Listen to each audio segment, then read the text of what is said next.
Ya pemirsa, hampir semua hasil hitung cepat atau quick count lembaga survei di tanah air menunjukkan bahwa pasangan Capres-Cawapres nomor urut 2 Prabowo Subianto Gibran Raka Buming Raka sebagai pemuncak dari perolehan suara saat ini dalam pemilu presiden 2024. Keunggulannya juga sudah terbilang di luar nalar, berkisar di antara 56 sampai 58%. Ini jauh mengungguli dua rivalnya.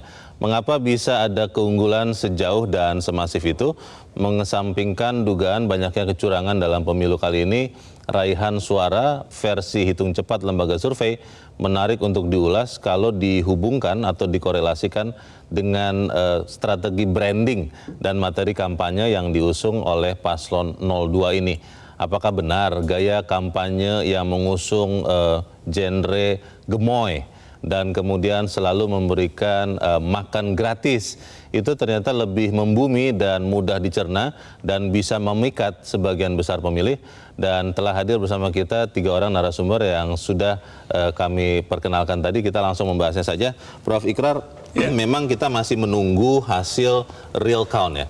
Real count itu diberi batas 20 Maret untuk diumumkan oleh KPU. Tapi memang sejauh ini quick count itu menunjukkan ada keunggulan 02.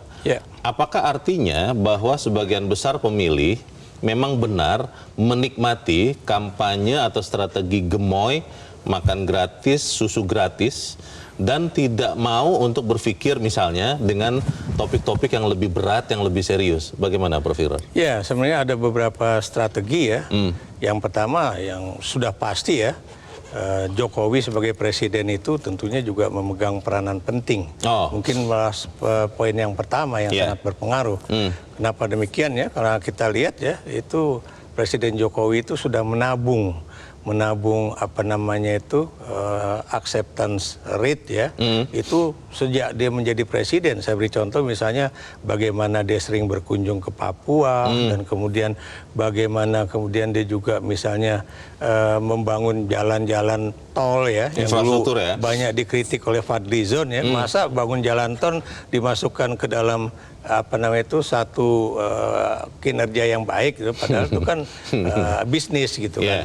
Dan kemudian kalau Anda lihat juga ya pembangunan jembatan, pembangunan dam dan sebagainya ya, walaupun juga ada juga kritik ya, misalnya membangun dam tapi kok nggak persis di tempat yang dibutuhkan airnya ya. Tidak berdekatan dengan sawah begitu ya. Betul, kayak sekarang juga katanya membangun pabrik pupuk di kalau nggak salah di Paniai kalau nggak salah ya. Jadi itu juga jadi tanda tanya juga apakah memang nanti akan bangun sawah juga di daerah itu. Ini contoh dari satu strategi ya. Tapi kalau pendekatan gemoy itu memang itu yang tidak sedikit orang ya melihat bahwa ada unsur dari konsultan politik yang berasal dari Filipina ya. Itu benar ya?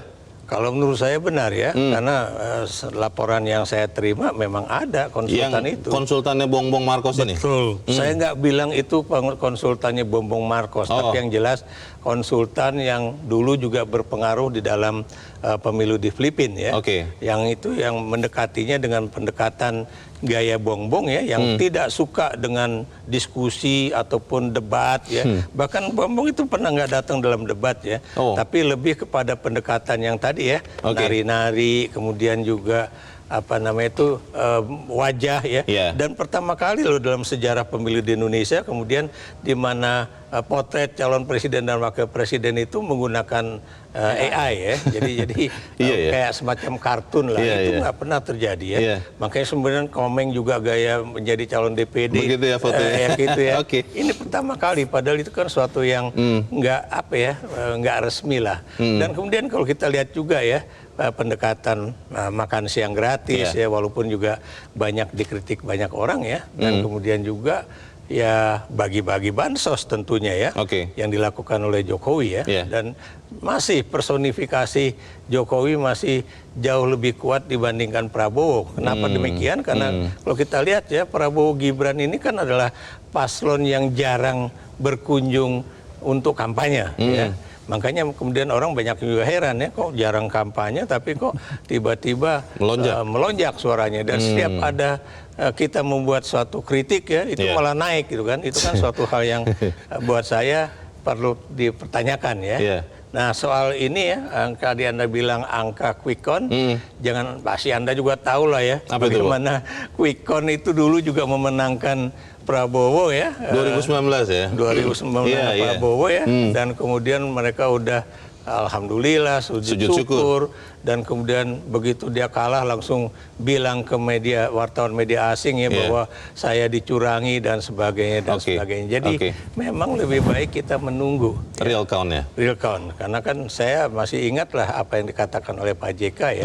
Sulit untuk mendapatkan 85 juta suara secara merata ya, walaupun media massa di Indonesia sudah mengatakan hampir semua wilayah di Indonesia itu memang dikuasai oleh pasangan Prabowo Gibran ya. Pasangan 02. Pasangan 02. Tapi juga banyak juga yang bertanya-tanya kok bisa sampai salah satu pasangan hilang, misalnya di Bali ya, kok bisa sampai 0, dan kemudian di beberapa wilayah yang menjadi basis mereka juga tiba-tiba berkurang tajam.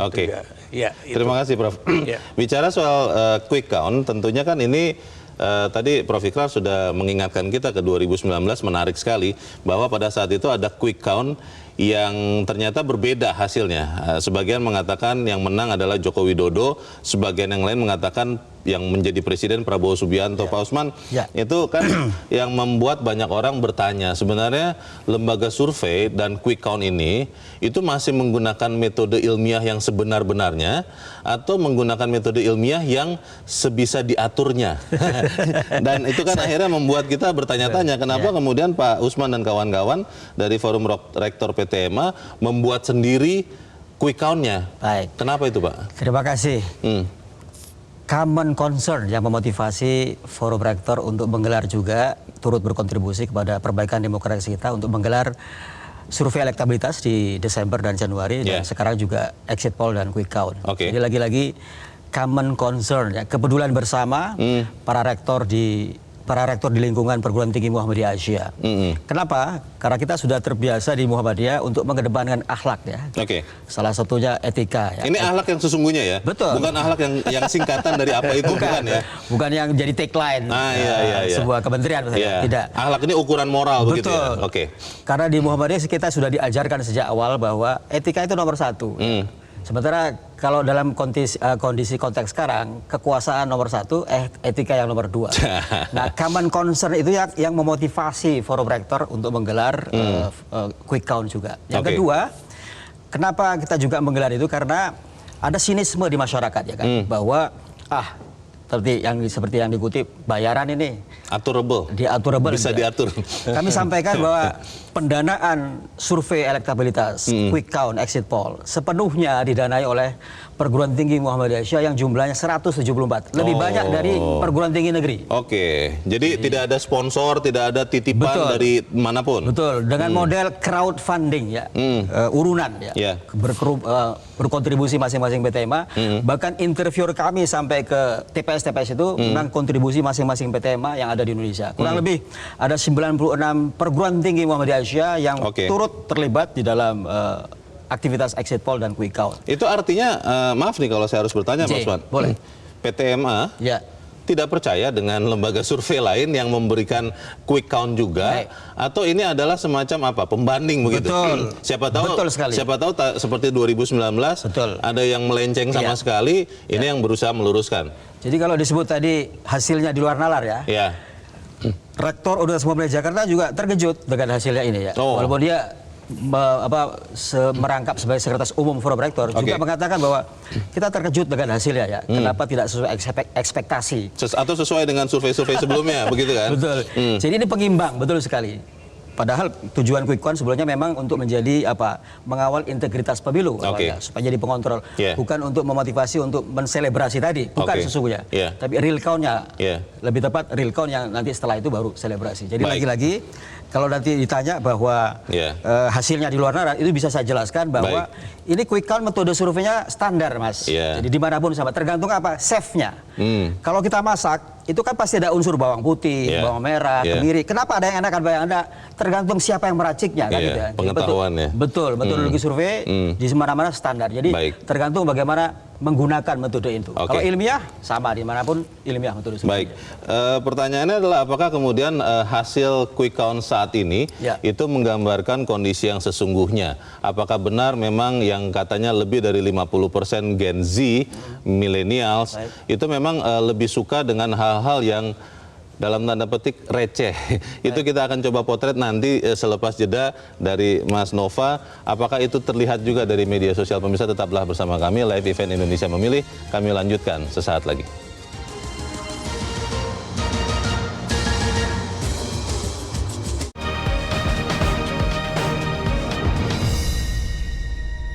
Jelajahi cara baru mendapatkan informasi. Download Metro TV Extend sekarang.